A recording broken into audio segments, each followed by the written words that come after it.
Hi everybody, and thanks for joining me today. And happy Christmas Eve. If you celebrate Christmas, I hope you've been having a great holiday season so far.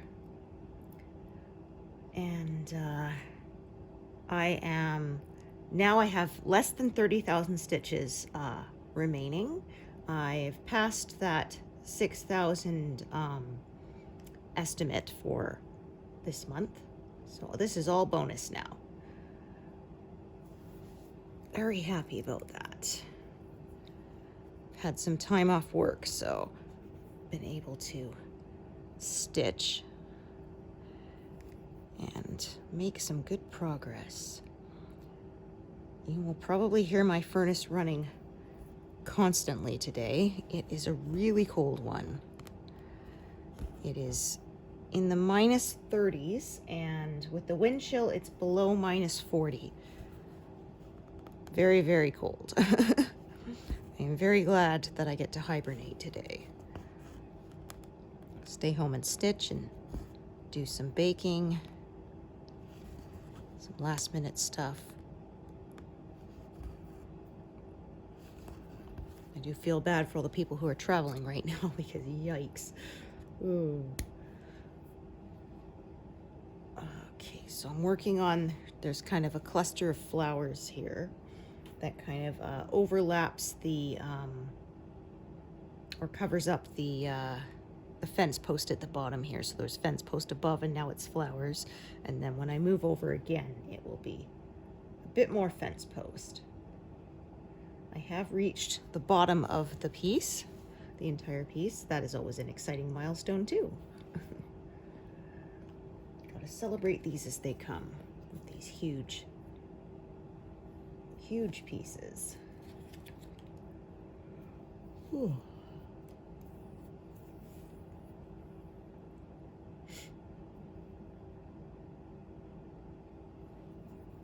Yeah, plus of course it's very, very icy. So again, very glad I don't have to go anywhere. I will often plan my run of errands according to the weather forecast. Like, I need to get some fuel for my car, but it's minus 30 today. In 2 days, it'll be, only minus 10. I'll get it then. Which is why I try to let my car not go below half full so that I can give myself a little wiggle room when I need it, so I don't have to pump gas when it's that darn cold. I mean, I guess I could go to a full service station, but I don't. There's only one that I know of in town, and their fuel's a bit more expensive because of it. The one where I go is connected to my grocery chain, so they give me points. I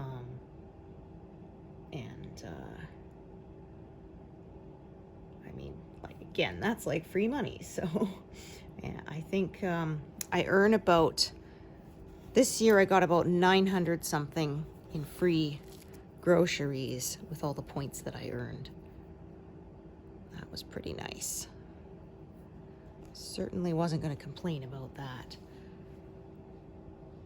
Most of my kitchen appliances, I saved up points and got them that way. So like my SodaStream machine, my stand mixer, that kind of thing, I went and I got it with points, which is always nice.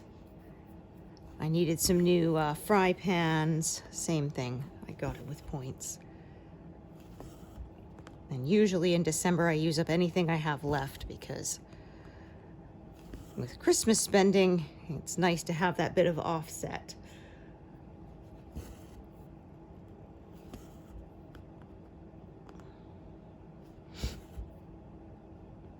They give me nice deals too, like sort of once or twice a month. They'll give you, if you buy a certain amount, they give you like 20% back in points. So I'll go and buy things that, non-perishable things like, laundry soap, paper towels, that kind of thing. And because I'll need to use them eventually, and might as well get those bonus points when I can.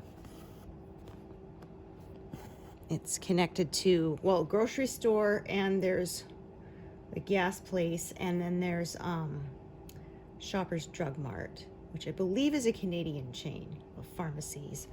And so they're all places that I can earn and spend points. I don't think I can spend points at the gas bar, but I can earn them. And then I can spend points at the grocery and the drugstore, so that is always nice. And they give bonus ones too sometimes, where like if you redeem $100 worth of points, they give you $150 worth of stuff in exchange. That is nice too. I actually started collecting points way back when I was 17, and I had my first full-time job. I graduated early. I graduated at 17 because I started school early. I don't know if you can still do it now, but back then you could be enrolled in kindergarten if you were 4 turning 5, or if you were 5 turning 6. And my mom put me in when I was 4 turning 5.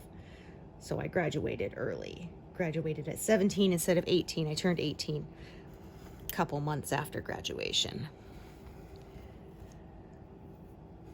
I was always younger than all the other kids in my class because almost nobody else did that. Oh. Which was kind of annoying. But anyway, that meant I graduated at 17, so my first full-time job I got at the mall. And I worked at the food court in the what do you call it? The Chinese food restaurant in the food court. Anyway, it was in the bigger town. We lived in sort of a smaller town, about 35-minute bus ride away. And so I had to have my own transportation. Fortunately, we had a pretty good public transit system, so that's what I used. And I could buy, they had a few places that you could buy the bus passes at. There was the library, and Shoppers Drug Mart was one of them. And since it was in the same mall while I worked, made sense to buy it there. And they gave you points for buying the bus pass. So they didn't give you points on prescriptions, but they gave you points on pretty much anything else. And that included the bus pass. And it was like, well, I have to buy the bus pass anyway. I need the transportation, and they're going to give me back. So it's like the bus pass was like $40. I got $4 back in points every month. And when you're a minimum wage worker, I mean, you'll take every dollar you can get, right? Because part of my arrangement with my parents after graduating high school was I had to pay a little bit of rent, and I was responsible for my own. So room and board was covered, food, utilities, that kind of thing. But anything else I needed, so like clothes, toiletries, transportation, obviously, that kind of stuff, I had to cover it. And toiletries can sure add up, you know? So $4 a month, I mean, wasn't rich, but I certainly wasn't going to turn my nose up at it either. Especially since, like I said, it was something I had to buy anyway. And then, yeah, I've had that same what you might call it, points account ever since.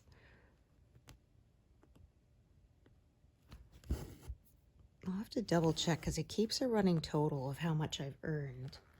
And I think it's over $4,000. So it's been quite a good to me. And like I said, it was mostly for stuff I have to buy anyway. It actually hasn't, it's kept track since 2018, and it's been over $4,000. But I mean, I was using it since like 1998, 1999, something like that. So I don't even know exactly how much I've earned from it, but quite a lot. Because I had it for almost 20 years before they started keeping a running tally for you. So who knows how much I've actually earned from them.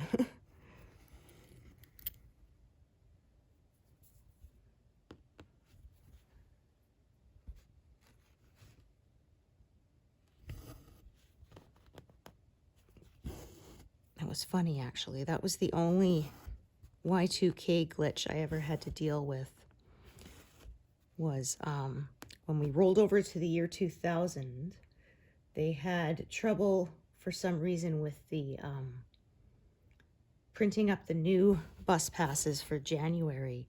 Usually they were available in the last sort of week of the previous month.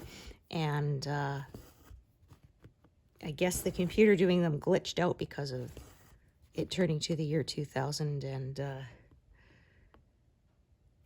they didn't become available till I think like January the 5th. So they allowed us to keep using our December pass until then, since it wasn't our fault that we couldn't get updated ones. It was theirs.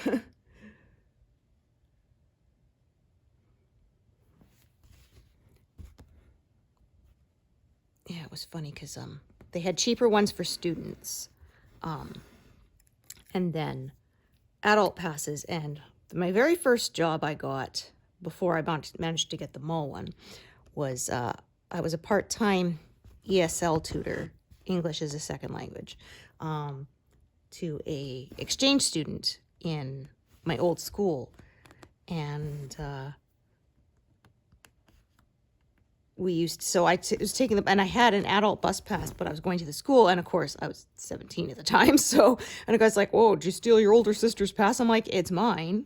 And he's like, "Well, why do you have an adult one?" I'm like, "Because I'm not a student anymore. I'm a tutor here." Oh, I'm like, "So are you saying I should have just bought the student one and I could have got away with it?" Oh, they would have questioned me less about it. Oh, I was definitely a baby face too. When I was, 27, I went to our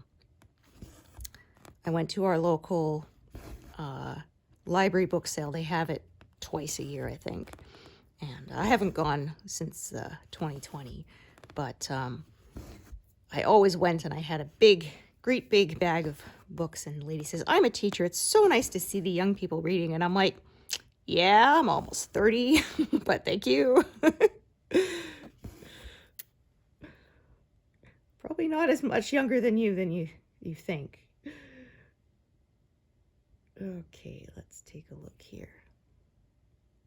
You can see the colors kind of loop out like that because of the shape of the, there's kind of a circular bit here, and then kind of one flower kind of loops out there. So I will probably sort of follow that curve for a while, and then I'll fill in that sort of circular bit there later, is what I think I'm going to do, rather than forcing everything to go diagonal.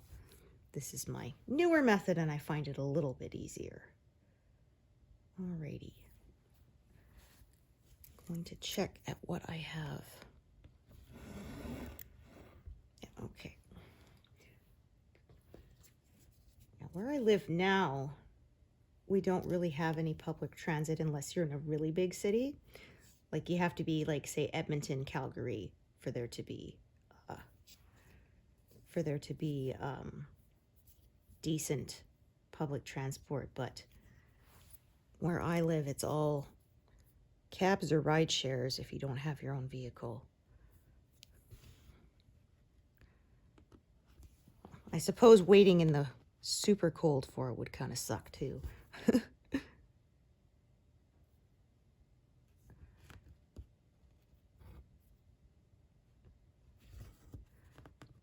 But I certainly like that as a teenager, because $40, I got unlimited travel for the month. No need to worry about, insurance or maintenance or fuel, anything like that. Because that's one thing with owning a car, of course, right? You've got to maintain it, and of course things always break down at the most inconvenient times.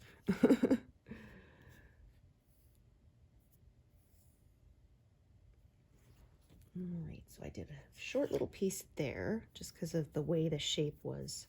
It's going to make, and now I'm going to use a longer piece. I just didn't want to jump around a whole ton with the longer piece. Well, I did that one and got it sort of out of the way. Yeah, I mean, I guess that was a while ago. Yeah, over 20 years ago, so probably they cost more per month now, but still cheaper than owning a car, I'm sure. Wasn't bad too because I got a lot of books read on the commute sometimes. Made some friends on there who also worked at the mall, so we ended up sort of on the same route most days.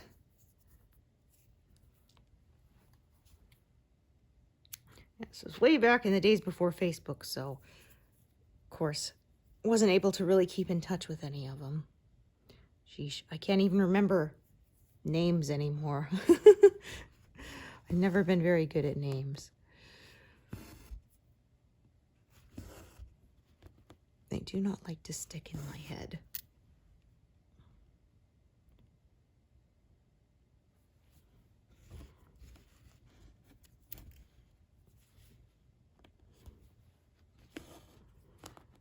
Yeah, so I will be at my job in the doctor's office, and sort of person goes, sees the doctor, comes back out to, you know, book another appointment, and then I have to be like, okay, wait a minute, you were, because I know you gave me your name so that I could take your file to the exam room, but it's already out of my head, and I have to double check that I'm rebooking the correct person.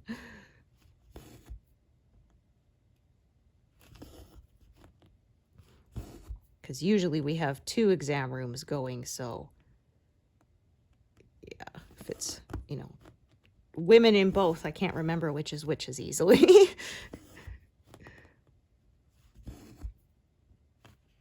So like I said, I have to double check to make sure I'm booking the correct person for the follow-up.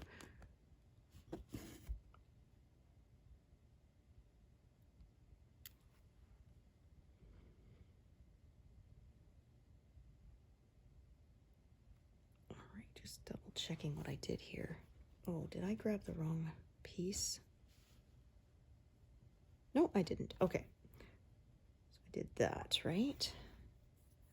1, 2, 3. Oh, no, I didn't. Oh, no, I did. Okay. I can't count. Yeah. Yeah, there's my grid line. 1, 2, 3. Past the grid line and the one up top. Yeah, so that's what I did. Okay.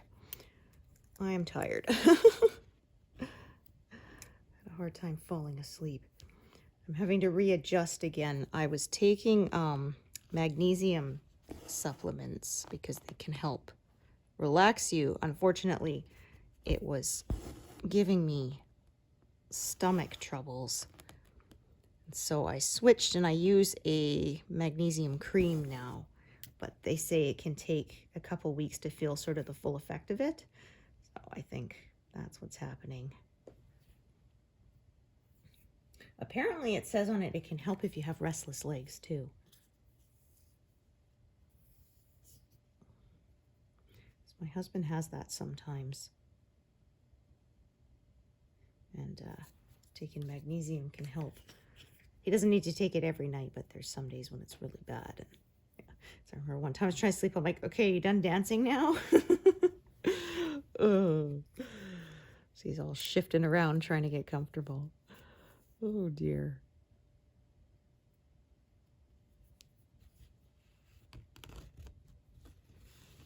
Yeah, this pin stitch I did here was kind of a little more visible than usual, but it's all dark colors here, so I'm not too concerned. I think it should be fine when I stitch over it.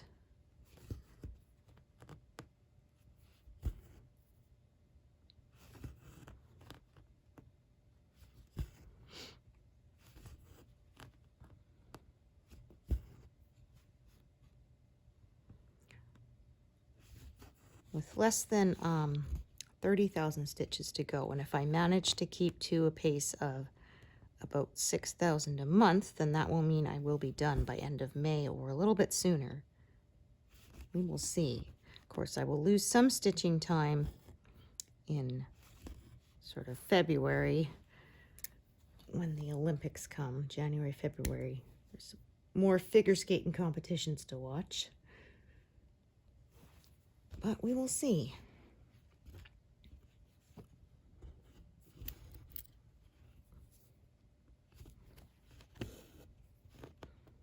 It was pretty exciting earlier this month. Ilya Malinin of the United States set a new world record. It was like 332 points or something combined score with the short program and the free skate. I was thinking, man, I remember what a huge deal it was when Patrick Chan of Canada broke 300. That was a new record. It's just amazing watching the sport progressing.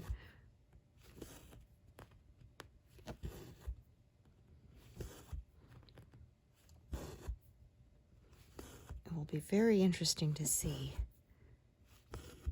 And he didn't even have his best short program either, that competition. That was the Grand Prix final where they have the top 6 of each discipline only competing. And when he was done with his short program, I think he was in 4th. He wasn't first like he usually is. So, I mean, I guess that means he's capable of setting an even higher world record if he also had a brilliant free or a short program as well as a free skate. Yeah, it's a real catch him if you can kind of situation for the other athletes in that discipline.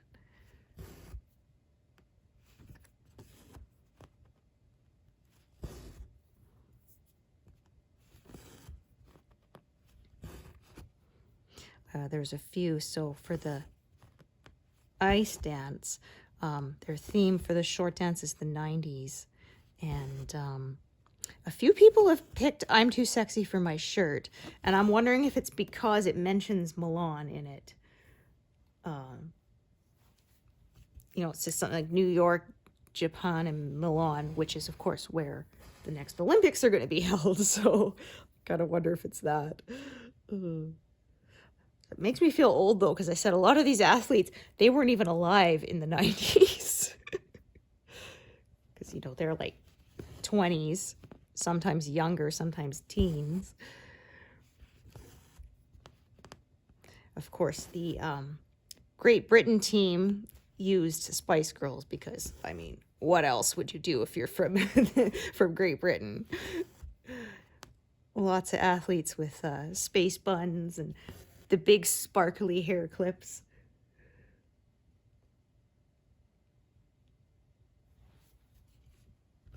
I think I still have some. I never had the butterfly ones, but I had some flower ones. I still got them.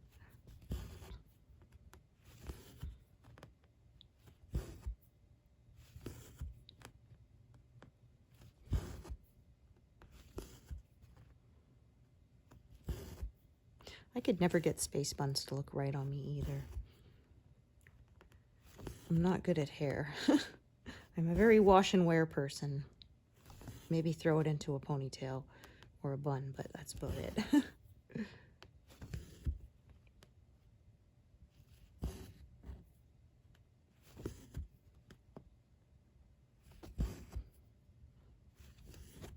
My sister was able to pull off the space buns look, but I could never get them to sit right on me. They were always crooked or lopsided or whatever.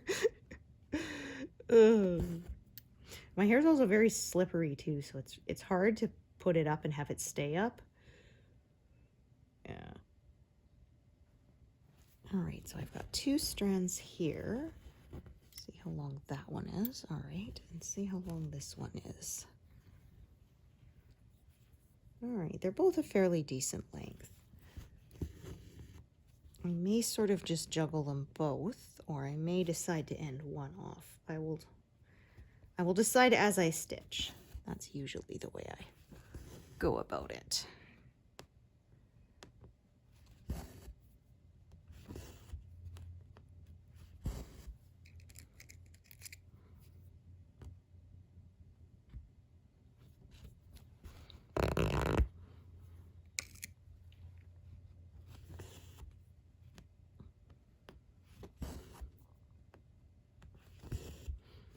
They had one year, the short dance, ice dance theme was the 60s, 50s, 60s, 70s, I think. And there was one team that did like a 70s music, and she actually had her costume so it made it look like her skates were actually go-go boots. I thought that was pretty cool. Yeah, it was fun.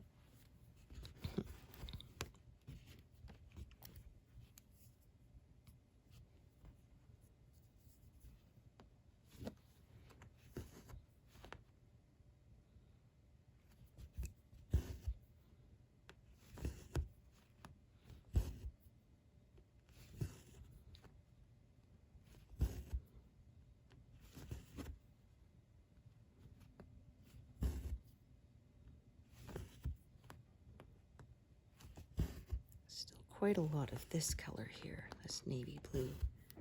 939, yeah.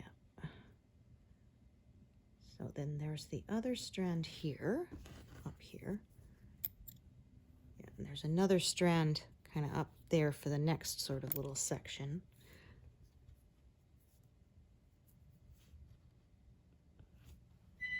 Oh, geez. All right, hi guys, we're back. Sorry about that. That was my old landline, and I can't just let the voicemail get it because it's been giving me lots of problems. People will leave a message and it will never show up, or it'll show up weeks later. And it's not good because then they think, well, I left a voicemail. They know, but the problem is I may not be able to receive it. And then if it's something important, right? I had once my pharmacy called me, and it never showed up. And only found out because my husband went in to pick up his own prescription, and he went to get mine too. And they're like, oh, there was an issue. We called her and left voicemail. I was like, oh, well, she never got it. So the next time I went in, I told them, this is my cell number. Please just call that, delete the other one, because it is unreliable. But that means, yes, when people call that number, I kind of got to answer it, because otherwise I may never get the information. And I mean, depending on what it is, that could be an issue. So yeah, I'm slowly sort of phasing that number out. Every place that has it, as they call, I start saying, okay, here's my cell number, just call that, delete this one. Maybe eventually we'll get rid of it. We don't pay much for it. It's like $10, and it's technically not a landline anymore. It's an internet number kind of thing. But I wanted to keep it in case that was sort of the only number some places have to get a hold of us at this point. But I may just get rid of it eventually. Oh. All right, so I decided to keep sort of both. Just double checking there with my grid line that everything is hunky-dory.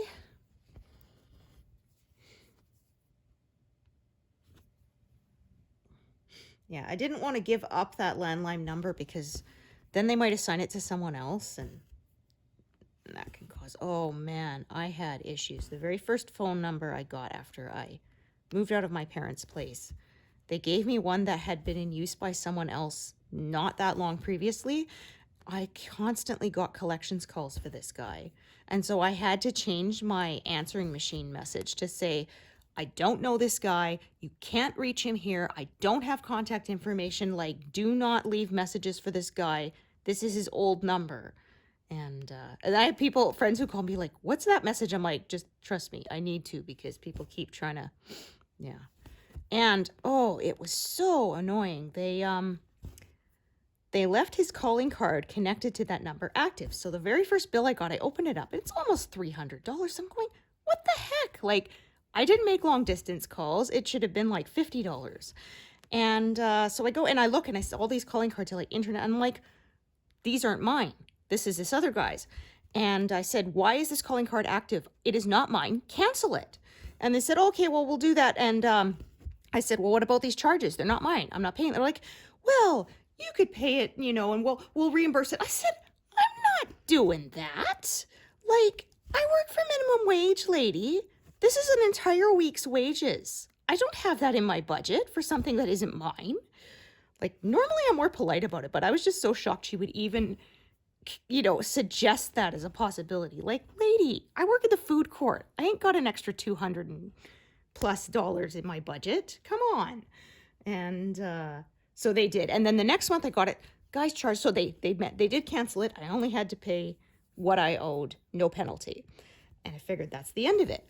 I get my bill the next month, calling card charges on it again. I go in, I said, what the heck? I told you guys to cancel this. This isn't mine. If you don't cancel this right now, like I said, I am going to cancel my account and go to another company. Yeah. Amazing how they managed to get it fixed that time around, right? Oh. Yeah. Frustrating as heck, though. But I mean, it's kind of hard because they were one of the only service providers in the area. So, I mean, I guess they can kind of, you know, be lackadaisical about getting it right because you got nowhere else to go, kind of thing.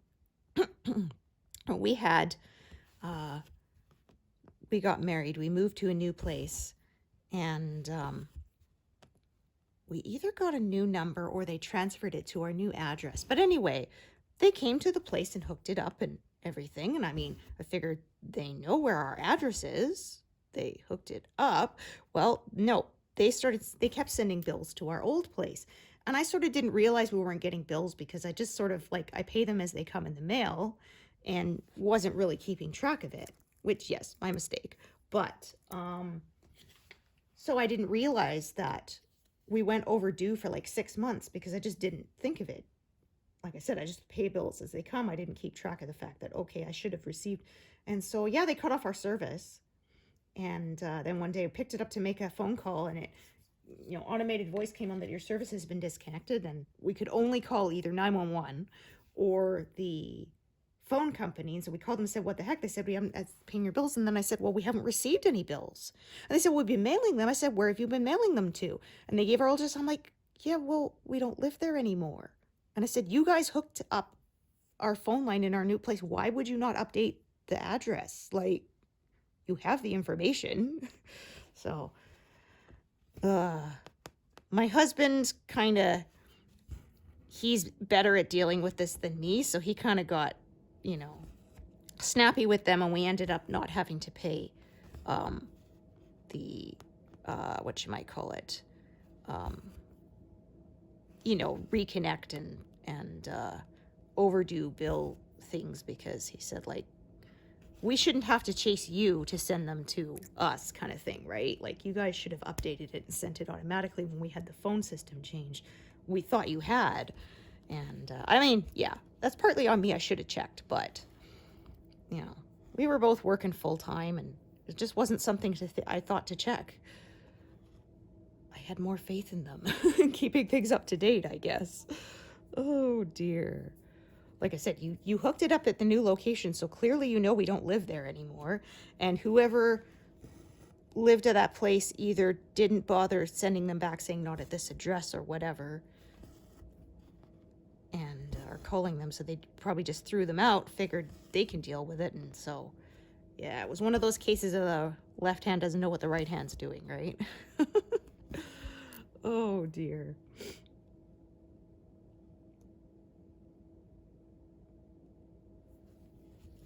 Oh yeah, this area, it's not a lot of colors, but they're kind of intertwined pretty well. So, and I'm gonna just check this one here with the same color. All right, that's a fairly long one. Okay, so that means that one I will drop down and carry to the side. This one I will drop down as well. What I have attached and the length of it is generally the biggest factor in how I proceed, where each thread travels.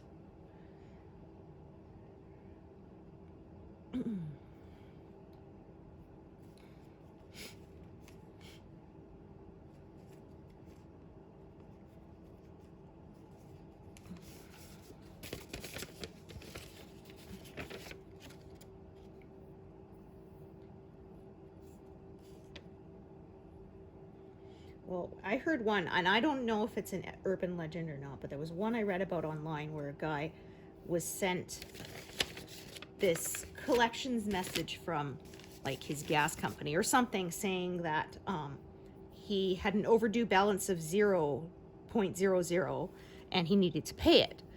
And he calls him and says, like, it says my balance is 0.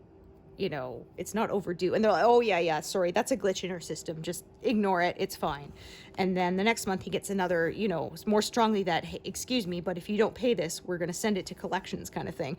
And he calls them up and again say, oh, it's a glitch. And so anyway, he gets collections or whatever starting coming after him for his balance of nothing. Apparently he has enough, so he writes a check for $0. They process it. Boom. It stops telling him he is overdue, but then the bank system freaked out at having a check for $0.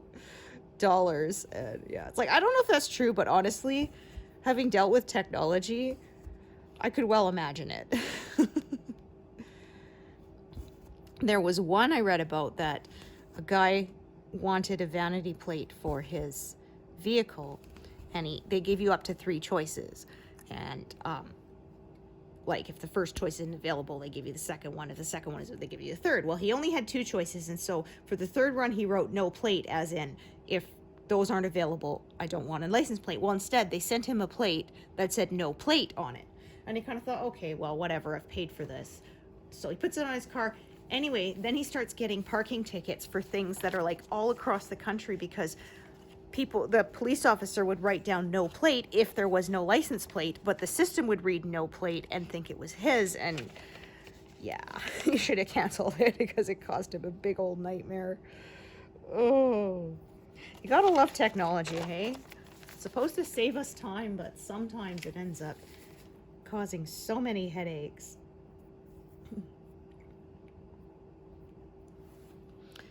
Yeah, I had a bit of a deal at work. I had to, of course, set up a automated message, so that while we're away on holidays, it would say, you know, the office is closed. We will reopen on such and such a date.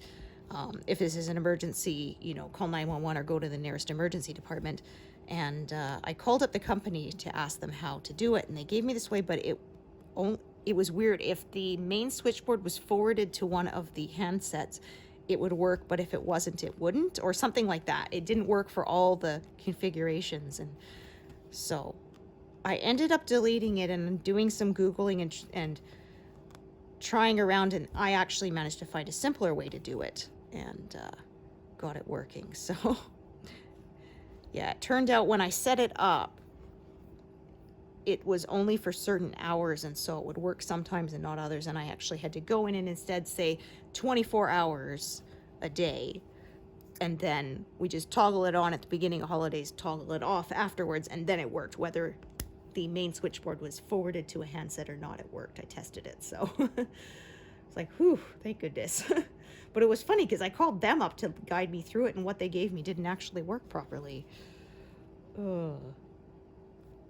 Because it wanted me to set up this custom thing and then set up a meeting for the dates it would be in use. And I'm like, yeah, it was a big complex one. The way I found was actually much simpler, because we have them all ready for other things. So like if it's lunchtime, you toggle that one on and it'll say, you know, we are back at 2 p.m. Or of course, if it's after hours, it will say, you know, we will reopen tomorrow at 9 a.m. If it's the weekend, it will say we will reopen Monday at 9 a.m., that kind of thing. And so same thing. We will reopen on, you know, such and such a date at 9 a.m. And then, yeah, to record the message, you actually have to put in the number and they phone you, and then you talk into the phone like you're leaving a voicemail, and then you can re-listen to it and then approve it or re-record it, and then it puts that in. So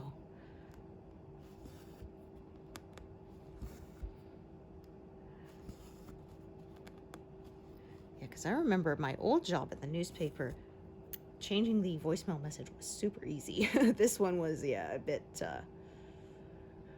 bit more complex, but I figured it out.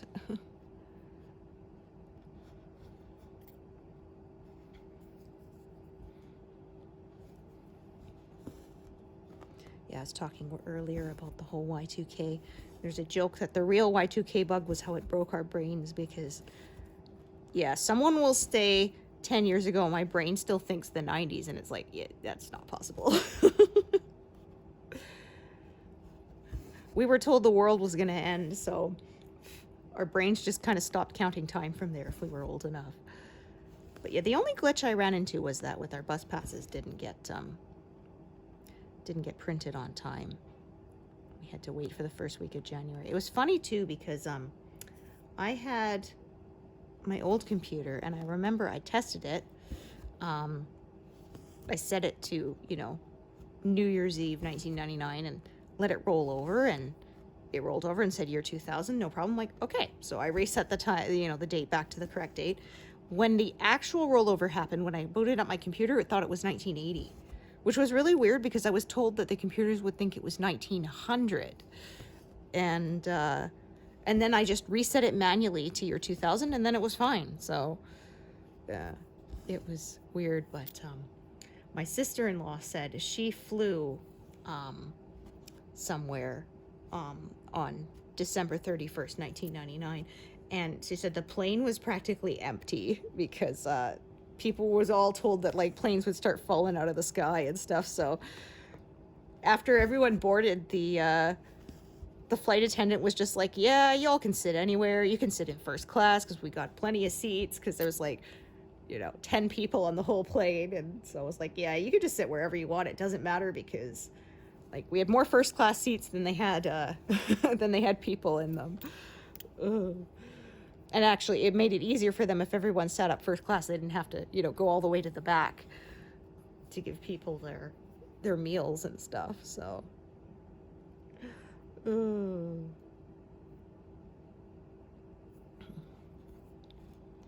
but there was my parents went to a party, and one of their friends and a couple, the wife was convinced that this was the end of the world, and so her husband snuck down to the breaker box, and at midnight he shuts off their power, and she starts freaking out, and then oh my god, it's happening, and then she looks out the window and sees like everyone else on the block has their lights. I was like, you little, I'm gonna kill you. Oh dear. One of my sister's friends in high school, his dad was a DJ, and he was working on New Year's Eve 1999, and so right before the countdown to midnight he played REM's it's the end of the world as we know it. Oh.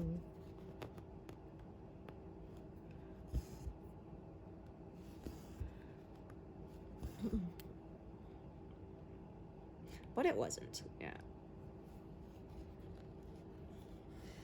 From what I've heard, people thinks it was all hoax, but apparently no, it was just a lot of people working a lot of overtime shoring up critical systems so that when it changed, it wasn't a problem.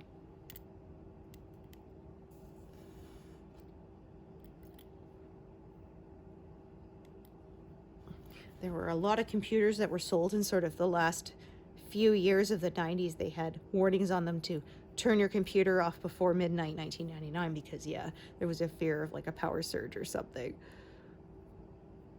But that didn't happen. All right, I'm just gonna take a look here. So I have 2 strands in this section of pink. How long is this one? I think this one's a fairly decent length too. Okay, then you know what? Instead of working on the top one first, I'm going to work on this bottom one until it runs out, and then I'm going to carry the top one down and take over because the top one is longer. That is what I'm going to do.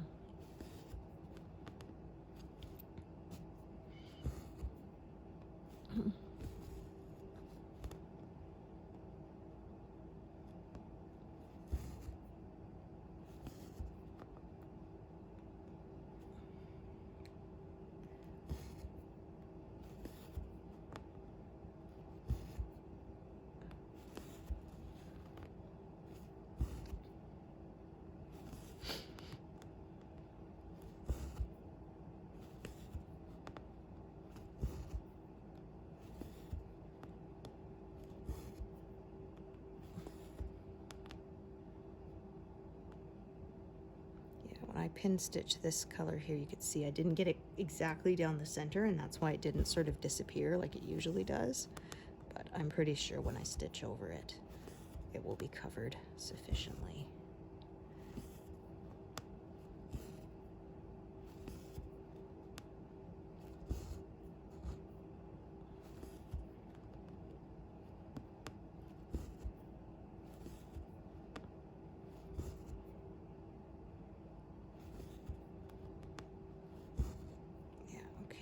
That one is done. So, and then like I said, I will bring that top one down and it will carry on for the rest of these stitches here.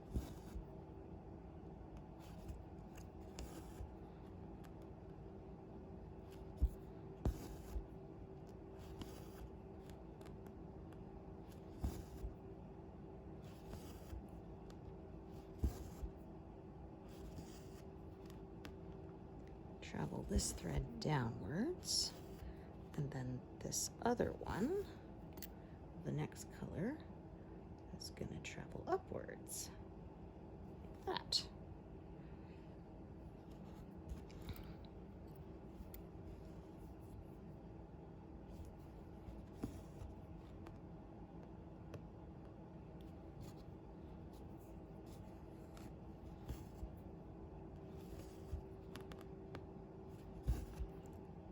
I don't think I'll have this fence post completed this month, but still. My hope was to reach getting the 8th pass completed in that by the end of the year, and that was obviously no problem.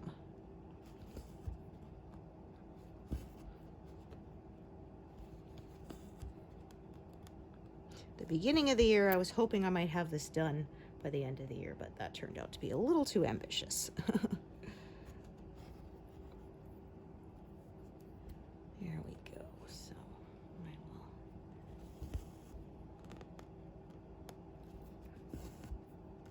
travel this one downwards.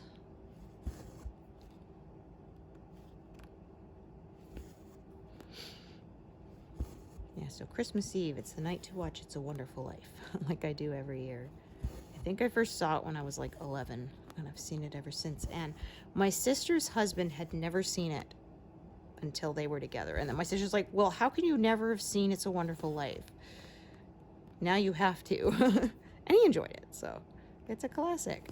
It's kind of interesting, though, the history of that movie. It did not do well when it was first released, and they said, well, it was released in like January, I think, which, I mean, nowadays they would never do that. You release a Christmas movie in like November, right?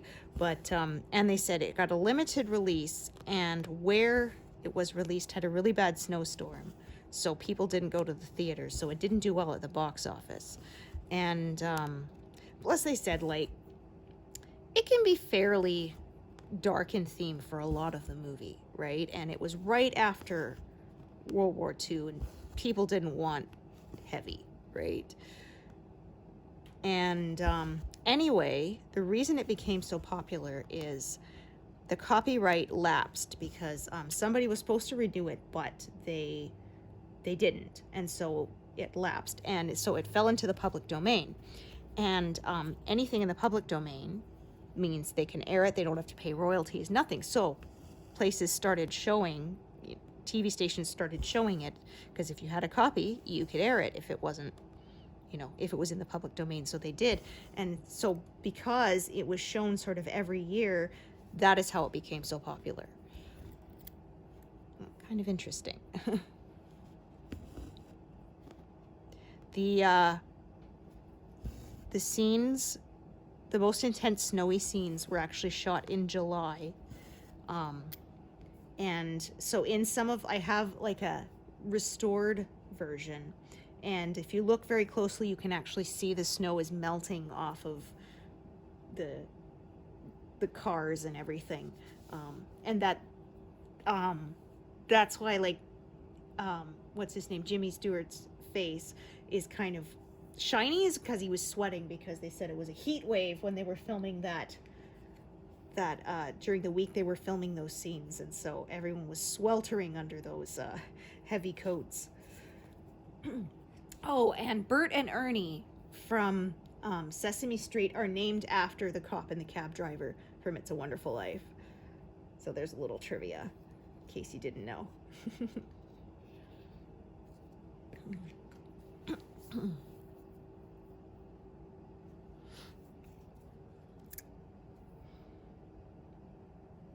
They did a spoof of it, I remember, on The Simpsons. They says, the money's not here. It's in Joe's house and Bill's house. And the guy says, hey, Joe, what are you doing with my money? And then they start having a fist fight.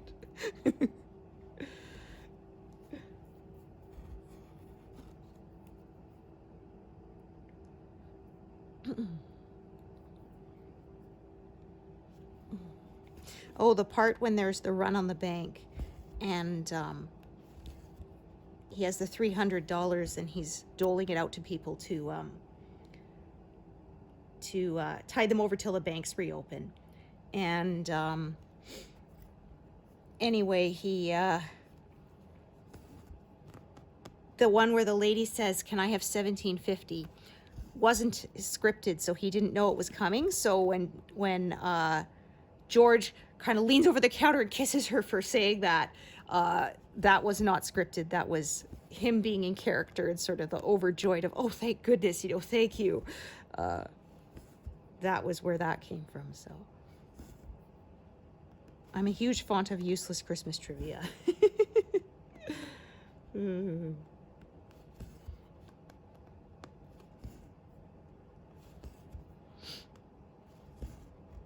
Yes, or the part where he's in the bar and he starts crying. That wasn't scripted. And anyway, afterwards, the director said, like, do you think you can do that again? And he said, no, I really don't. It was sort of just the emotion of the scene got to him. And director says, okay, no problem. Because after the scene was done, the director kind of thought I should have zoomed in on his face, right? As he's getting all emotional. And so if you watch the movie, you will notice the camera zooms in. That was the director who went and enlarged every frame by hand. So yeah, on the remastered copy that I have, you can notice that the image gets a little more grainy during that push into his face, and that's why, because it wasn't filmed that way originally. It was enlarged later, and so of course it didn't have as much detail to it. Back when it was put out, you couldn't really notice, but with today's technology, it is more noticeable. And apparently there was an original ending where Potter feels bad and returns the money. But the director decided against it because he said, no, you know what? Some characters just don't get redeemed. And Potter was sort of unrelentingly evil throughout the movie, and he just felt it was more in character that he'd never told anyone that he found the $8,000. But yeah, I said every year when I watch it and Uncle Billy goes to taunt him and accidentally gives him Potter the money, I'm always just, oh, Uncle Billy, no. Even though I know it's going to turn out okay at the end. Yeah. It's still painful.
That's better.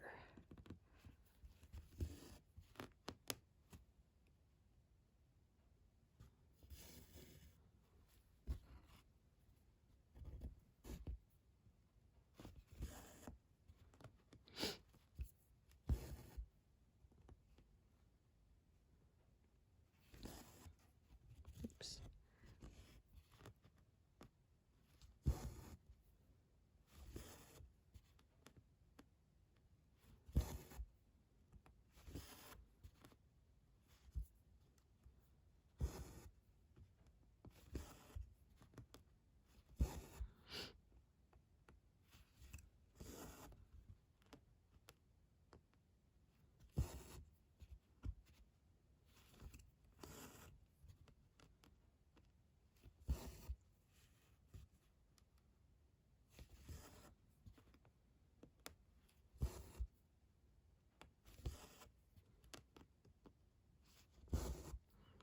Yeah, talking about that movie.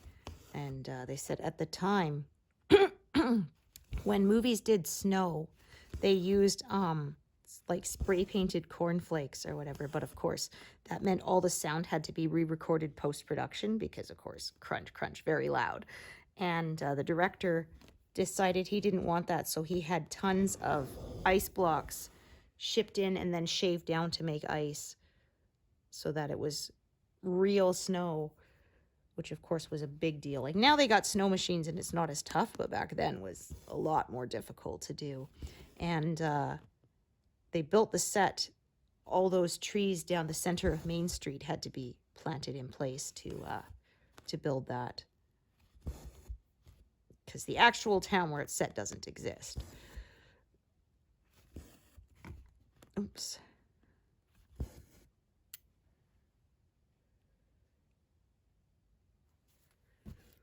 Oh dear. Ugh. Yeah, one of my friends in high school hadn't seen it either. So we had a sleepover and I'm like, well, I'm bringing this movie because you have to see it. Everyone has to see it.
Oops.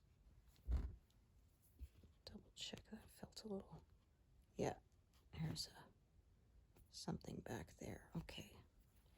Just. Yeah, there's a knot, darn it. Oh, look at that, and it grabbed an end there.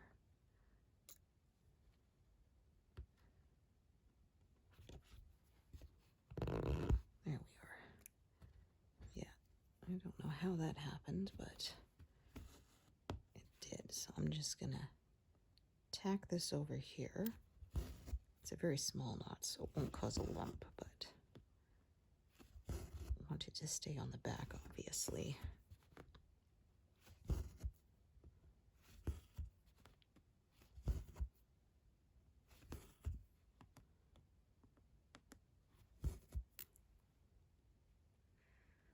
Alrighty.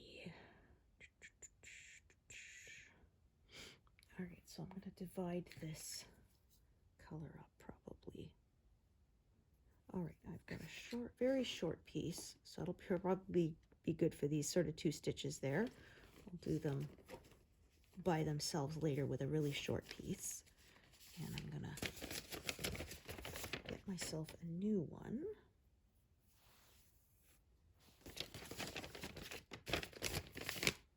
For the rest of it. So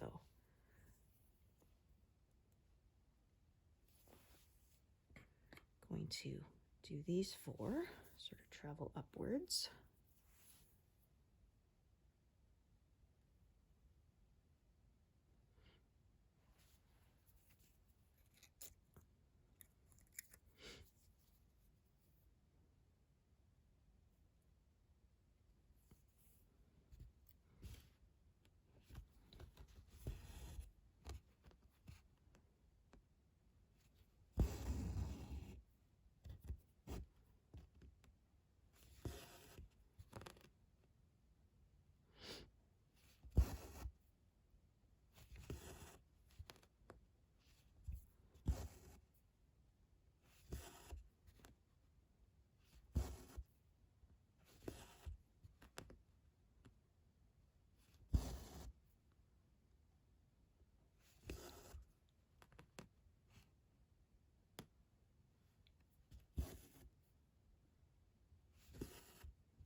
That doesn't look right.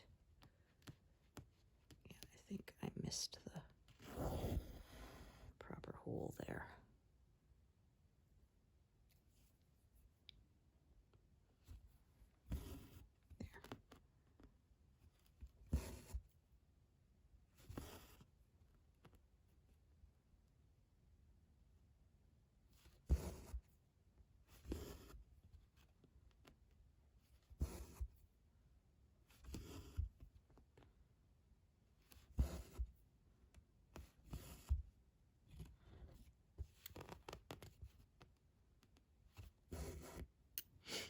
All right. All right, just looking ahead. I'm actually gonna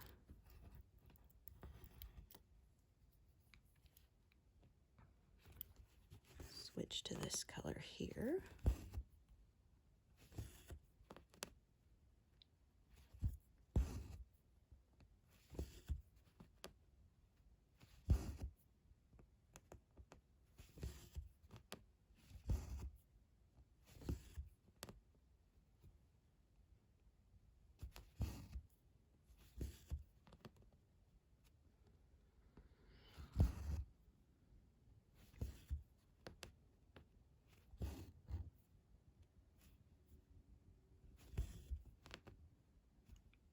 Do these other ones underneath it too.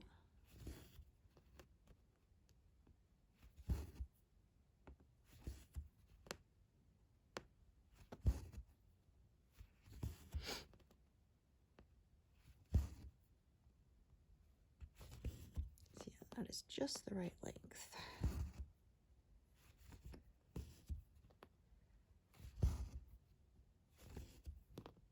I'm not going to pin stitch anything below that line because it's getting close to the edge there.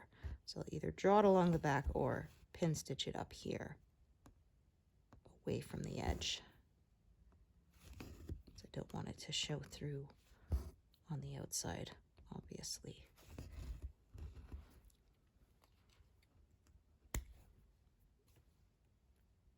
I did that.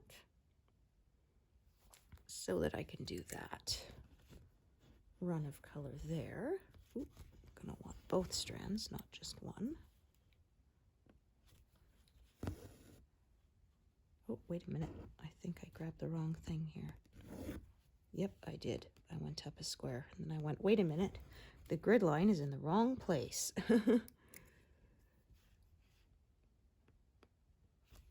Yeah, I gotta be careful when I have multiple strands of the same color not to do that.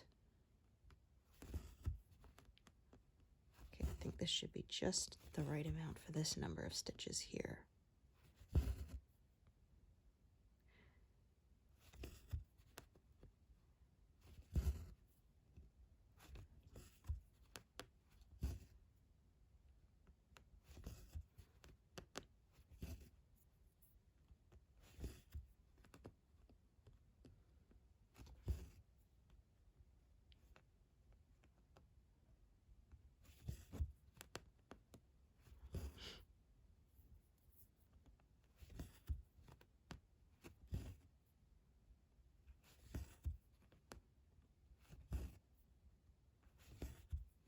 This is going to be a close one.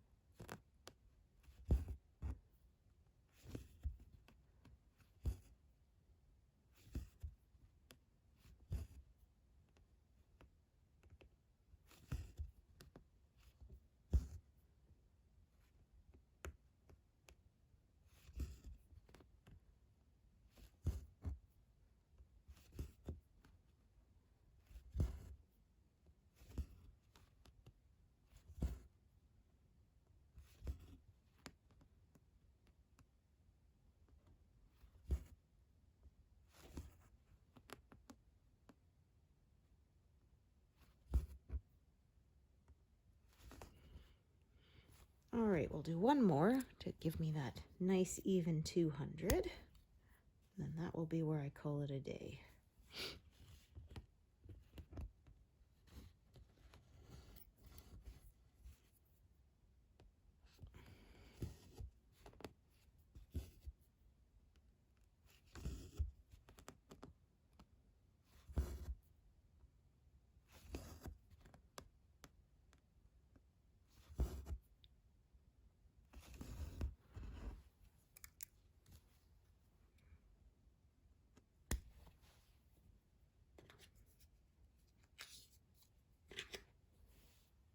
All right, 200 even.